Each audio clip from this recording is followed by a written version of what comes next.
Il est ressuscité. Non, il y a ceux qui dorment. Il y a ceux qui dorment. Il est ressuscité. Bien-aimés dans le Seigneur, shalom. Ça, c'est une nuit de joie, une nuit de lumière, une nuit où le Christ se montre victorieux sur la mort. On dit aussi ceci: après la pluie, vient le beau temps. Après la pluie, c'est ça le thème de notre prédication ce soir. Après la pluie vient le beau temps. Le beau temps. Après le temps de jeûne, après 40 jours dans le désert, après le temps de privation, vient enfin le beau temps. Saint Paul dit que si le Christ n'était pas ressuscité, notre prédication serait vaine. Donc aujourd'hui, nous avons la joie de célébrer la victoire du Christ sur la mort, le beau temps qui est venu malgré le mauvais temps qui avait tant duré. Une histoire. Je vais la lire parce que ça, je n'ai pas bien retenu. Il était une fois dans un petit village un jardinier bien aimé par tous. Il avait un jardin magnifique où poussaient les plus belles fleurs et les fruits les plus succulents. Chaque jour, il se promenait dans son jardin, prenant soin de chaque plante avec amour. Un jour, une terrible tempête ravagea le village, détruisant tout sur son passage, y compris le jardin de ce jardinier.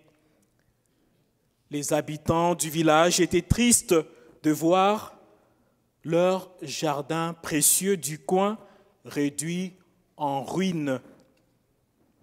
Mais le jardinier ne perdit pas espoir. Il passa 2 jours à nettoyer les débris, à replanter des graines et à arroser la terre. Peu à peu, miracle, des petites pousses vertes commencent à émerger le sol, les fleurs colorées et les fruits juteux commencèrent à refleurir. Les habitants du village, voyant cela, étaient émerveillés par la renaissance du jardin. Ils réalisèrent que, après la destruction, la vie pouvait renaître, qu'après les cendres, les ruines, le jardin est enfin en vie. Cette histoire, mes frères, mes sœurs bien-aimés, représente la résurrection du Christ. Tout comme le jardinier, n'est-ce pas, a donné vie au jardin après cette destruction, Jésus est ressuscité des morts après la crucifixion. Ainsi donc, cette nuit très sainte nous enseigne quoi? Nous enseigne que même après la mort, il y a la vie. Même après les ruines, il y a le succès. Même après les tristesses, les larmes, il y a la joie. Il y a le rire, il y a aussi le sourire. Après les ténèbres, il y a la lumière. Et regardez comment cette messe a commencé. On a commencé dans des ténèbres. Et d'un moment à l'autre, la lumière.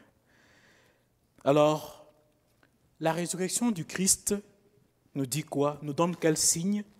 C'est un signe de l'espoir. C'est le signe de l'espoir que peu importe la longueur de la nuit, le jour finit toujours par... Oh là là, vous avez faim? Peu importe la longueur de la nuit, le jour finit toujours par apparaître.